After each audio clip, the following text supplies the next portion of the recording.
Bonjour. Madam President, Madame la Présidente, we are here to commemorate nous sommes ici in this special moment in history à l'occasion as we celebrate the United Nations 80th d'un tournant de anniversary. l'histoire, puisque nous célébrons le 80e anniversaire And de this 80th l'organisation. anniversary Et ce of the General 80e Assembly anniversaire de coincides l'Assemblée with the générale 50th coïncide anniversary of avec the le 50e independence anniversaire of the Republic of de Suriname l'indépendance and our de la membership of this République du organization. On Suriname behalf of the government and the et people de of notre the Republic of appartenance Suriname, à cette organisation. Au I nom express du gouvernement du sincere peuple du congratulations Suriname, to the je international souhaite community on this occasion. adresser toutes mes félicitations à la communauté internationale à l'occasion de cet anniversaire. Il est évident qu'une histoire de plus de 80 ans ne peut être et n'a pas été exempte de difficultés. Les Nations Unies, dans certains cas, ont joué un rôle décisif pour mettre un terme au joug colonial, pour promouvoir les droits humains, et souvent elles ont donné espoir et un avenir aux plus vulnérables de la communauté mondiale. C'est également l'organisation qui a donné une voix à la communauté mondiale et qui s'est employée à créer un ordre mondial équilibré, propice à l'avènement de la paix et de la prospérité pour tous. L'organisation a contribué à la promotion des droits humains, notamment des droits des femmes et des enfants. L'organisation a promu l'éducation pour tous et toutes et l'accès universel aux soins de santé. Dans certains cas, le règlement pacifique des conflits a pu être possible et a permis d'éviter des souffrances et de sauver des vies humaines. D'autre part, force nous est de reconnaître qu'à d'autres moments, l'ONU n'a pu éviter les conflits, guerres et violations des droits humains. Alors que nous regardons le monde aujourd'hui, nous voyons qu'en Europe, la guerre est revenue. Et ailleurs, les guerres déplacent des millions, tuent un grand nombre de personnes et menacent la sécurité mondiale et la paix. Dans d'autres pays, d'autres régions, par exemple au Moyen-Orient,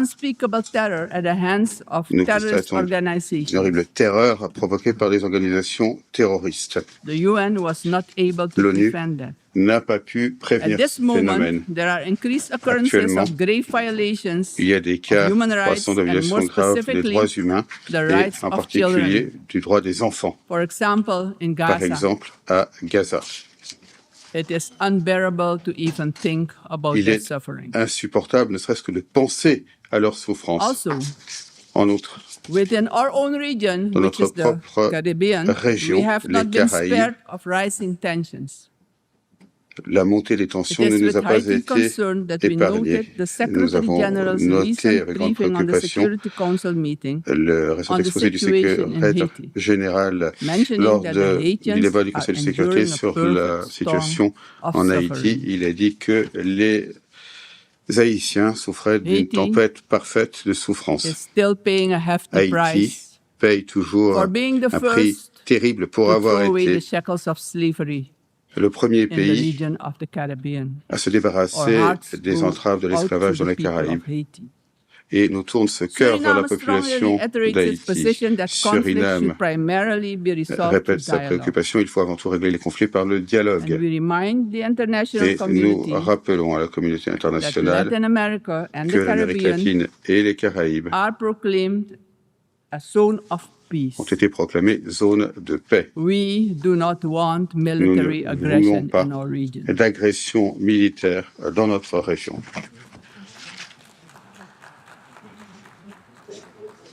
Madame la Présidente, en ce moment, 80e anniversaire, nous devrions réfléchir aux 80 prochaines années. Que faut-il que nous changions? Que devons-nous faire différemment? Nous devons tous souligner et répéter sans cesse aujourd'hui que l'ONU ne pourra être efficace que si tous les pays, toutes les nations, sans exception, respectent les résolutions que nous adoptons. Nous ne pouvons préserver la paix que si nous cessons d'accepter que les votes de tous les pays du monde peuvent être rendus nuls et non avenus par un veto.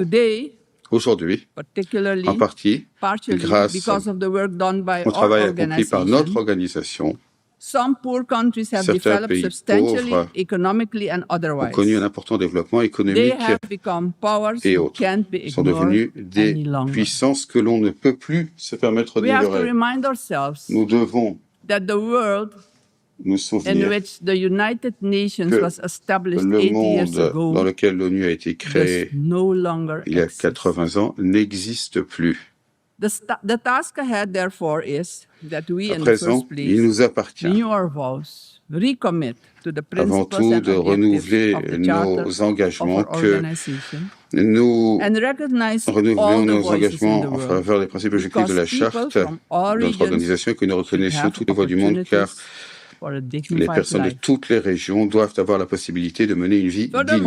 En outre, l'ONU doit s'adapter au monde dans lequel nous vivons en ce moment. Cela signifie par exemple qu'il faut étendre le Conseil de sécurité pour qu'il inclue toutes les nations qui ont une grande influence dans le monde. Si l'on exclut ces acteurs, cela ne fera qu'augmenter les risques de conflit et faire obstacle à la coopération bénéfique nécessaire pour que l'humanité se développe et prospère. Il est extrêmement important que tous les pays forts, économiquement comme d'autres manières, préservent une concurrence saine qui promeuve les progrès scientifiques dont nous avons besoin pour le développement durable. Par ailleurs, ces pays doivent œuvrer ensemble pour assurer la paix dans le monde si essentiel pour l'existence et la croissance des États en développement et également pour leur propre pays. Dans ce contexte, le Suriname souscrit à la participation entre autres du Brésil, de l'Inde, de la représentation du continent africain en tant que membre à part entière du Conseil. De même, nous appuyons la position de la CARICOM en faveur d'un siège non permanent tournant pour les petits États insulaires en développement et pour les pays côtiers de faible élévation. J'aimerais également rappeler aux États membres que mon pays a présenté sa candidature comme membre permanent du Conseil pour la période 2043-2044. Madame la Présidente, les Nations Unies doivent être une véritable unité de nations pour que notre organisation, à l'avenir, puisse jouer un rôle essentiel pour créer un avenir prospère pour l'humanité. Nous n'avons pas d'autre choix que de véritablement nous unir, nous tous. Le Suriname appelle de ses vœux la paix dans le monde, la primauté du droit et pour que l'on accorde la même valeur à chaque vie humaine. C'est pourquoi le Suriname, une fois de plus, appelle à la levée de l'embargo injuste qui dure depuis trop longtemps contre Cuba, ce qui plonge sa population dans la misère. Madame la Présidente, le Suriname est un pays où il y a des personnes d'ascendance autochtone, marron, javanaise, hindoustane, créole, chinoise, européenne. Nous vivons tous ensemble dans une mosaïque de culture et de foi.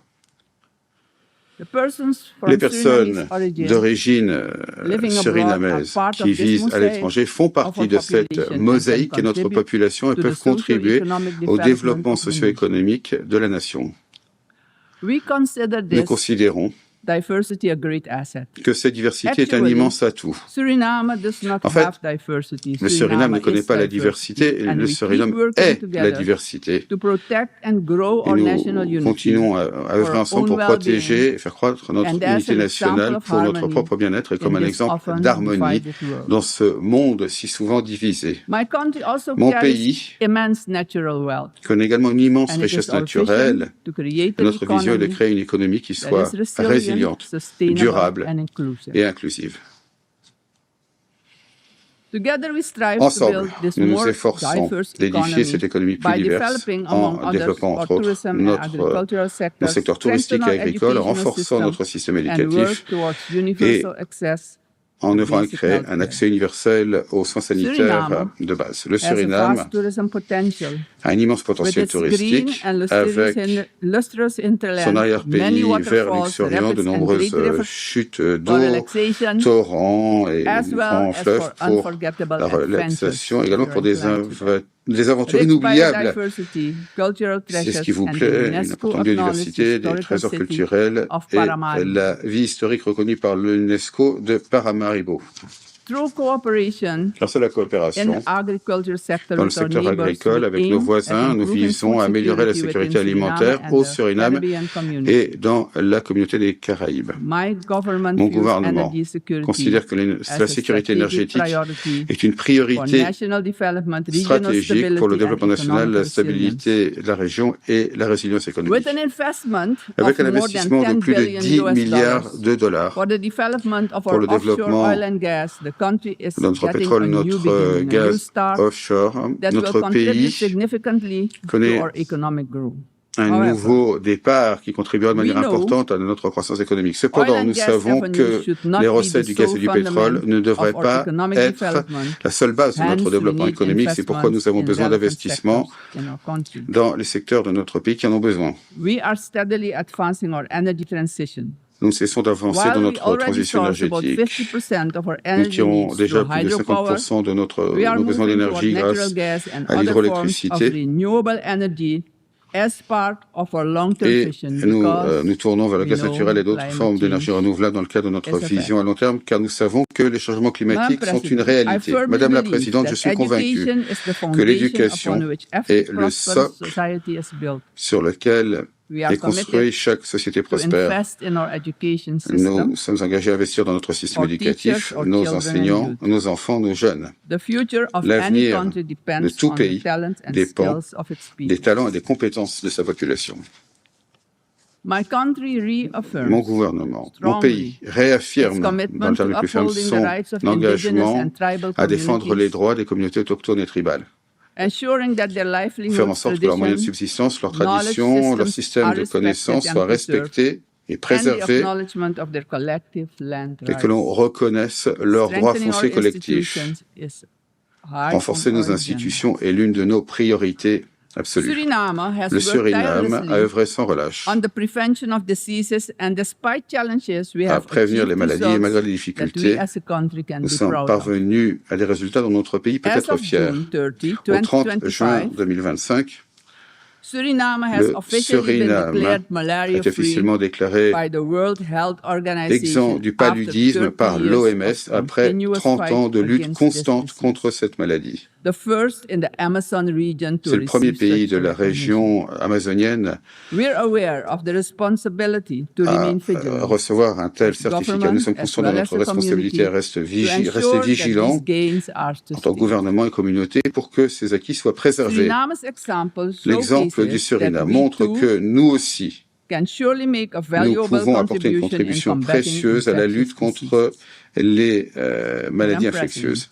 Madame la Présidente, la communauté Caraïbe étend sa portée et à cet égard, le Suriname se félicite du deuxième sommet Afrique-CARICOM qui a récemment eu lieu dans la République de l'Éthiopie. Ce sommet fait honneur aux liens historiques, culturels et humains entre nos régions. Le Suriname reconnaît également le plan 10 points de la CARICOM pour la justice réparatoire, auquel nous souscrivons pleinement. L'esclavage est un crime contre l'humanité, et nous parlons de dédommagement, effectivement. En outre, nous continuerons à contribuer à CARICOM pour renforcer l'influence géopolitique de l'organisation. Malgré l'engagement de notre pays en faveur de l'accord de Paris il y a 10 ans, nous constatons que la crise climatique s'aggrave. Elle est pire que nous ne le craignons. Nos pays sont ceux qui ont le moins contribué au changement climatique et aux émissions de carbone, mais ce sont ceux qui sont le plus durement touchés par ces effets, ce qui a des conséquences directes sur les moyens de subsistance et la croissance économique de nos populations. Le Suriname appelle à ce que la communauté internationale accorde toute son attention à ce phénomène pour faire face aux conséquences néfastes des changements climatiques auxquels sont confrontés les pays insulaires en développement et les pays à faible élévation. Nos forêts sont fortes. Plus de 90% de notre territoire est couvert par la forêt vierge. Ce qui fait de nous le pays qui a le plus important couvert forestier du monde. Vos yeux n'ont jamais vu autant de verre. Le Suriname est l'un des 3 pays de la Terre qui a un bilan carbone négatif. Depuis 1992, nos forêts ont absorbé près de 290 millions de tonnes de carbone. Et chaque année, nous capturons davantage de carbone que nous en émettons et nous voulons poursuivre ainsi. La protection et la préservation de notre forêt est une priorité.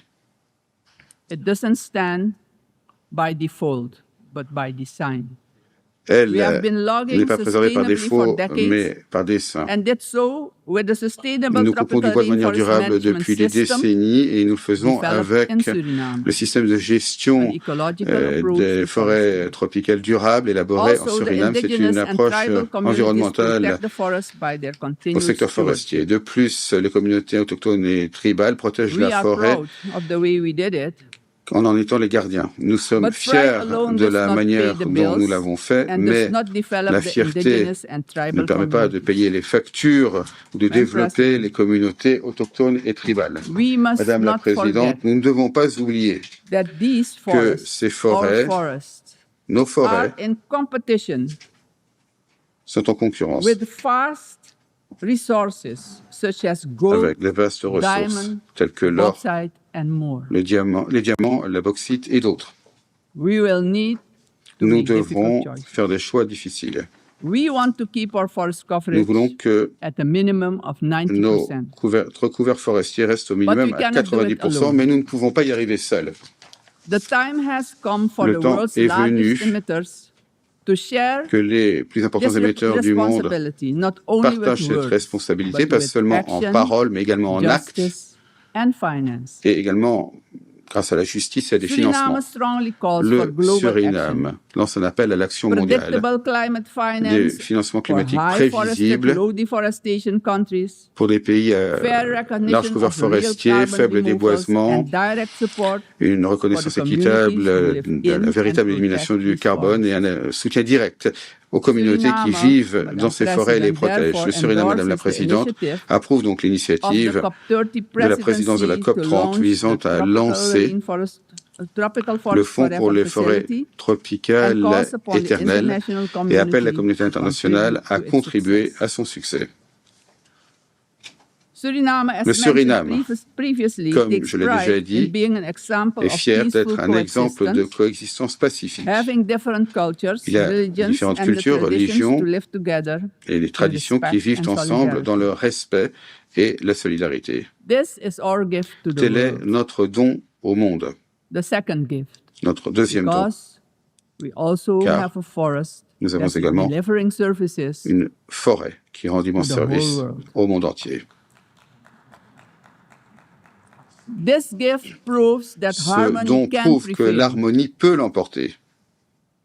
As stated upon our Comme admission cela avait été dit lors de notre adhésion to the United Nations in à l'ONU 1975, en our 1975, republic notre indicated our République willingness to a dit engage que nous with the étions prêts international à community. œuvrer avec la communauté internationale. My country Mon reiterates pays its strong commitment to réitère son ferme multilateralism, attachement au one of multilatéralisme, humanity's most important qui est l'un des plus achievements, importants which succès de l'humanité, needs our qui a protection besoin in de this notre time protection of en change. cette période de changement. In closing, Pour conclure, aggression and military force l'agression, should be la replaced force with militaire doit être peaceful remplacée resolution and par dialogue, les règlements pacifiques et par le dialogue. because it doesn't solve Car problems, it creates destruction Elle ne and règle pas les misery. problèmes, elle crée la As a matter destruction of urgency, et la misère. I call on every J'appelle member de toute state urgence to chaque keep État the membre peace, à préserver la paix, protect the planet protéger and la all human planète et rights. tous les droits humains. Suriname has shown Le the Suriname world a montré au monde that living sustainably together qu'il est is possible possible. de vivre ensemble de manière durable. We are really Nous better sommes véritablement together. meilleurs ensemble. Thank you, Merci, Grand Tanye, and Grand may Tanguy. God be with you. Que Dieu vous protège.